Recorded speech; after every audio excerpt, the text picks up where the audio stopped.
Welcome back to our channel. இன்னைக்கு நம்ம ஆரி கிளாஸ்ல ஃப்ரேம்ல எப்படி கிளாத் ஃபிக்ஸ் பண்றது அப்படிங்கறத பார்க்கலாம். ஃபர்ஸ்ட் ஃப்ரேம் எடுத்துக்கோங்க. அதுக்கு மேல நீங்க என்ன கிளாத்தை ஃபிக்ஸ் பண்றீங்களோ அந்த கிளாத்தை போடுங்க.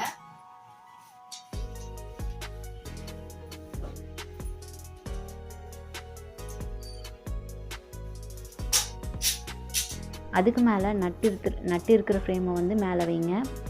கிளாத்தை வந்து நல்லா டைட்டாக இழுத்து நட்டை கொஞ்சம் டைட் பண்ணிவிட்டு உங்களால் எவ்வளோ அளவுக்கு அந்த கிளாத்தை இழுக்க முடியுமோ அந்தளவுக்கு வந்து அந்த ஃப்ரேமில் வச்சு டைட்டாக இழுங்க.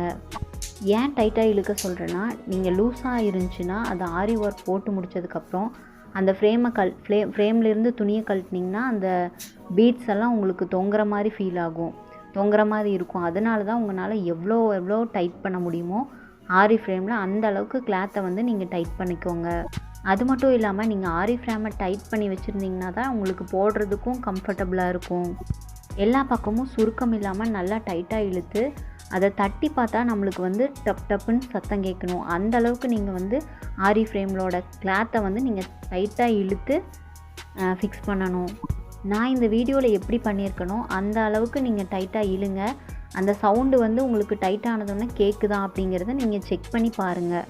அந்த ஃப்ரேமை தட்டி பார்த்தா சவுண்டு கேட்குது அப்படிங்கிற மாதிரி இருந்தால் நீங்கள் ஆரி கிளாத்தை வந்து நல்லா ஃபிக்ஸ் பண்ணியிருக்கீங்க அப்படின்னு சொல்லி தெரிஞ்சுக்கோங்க.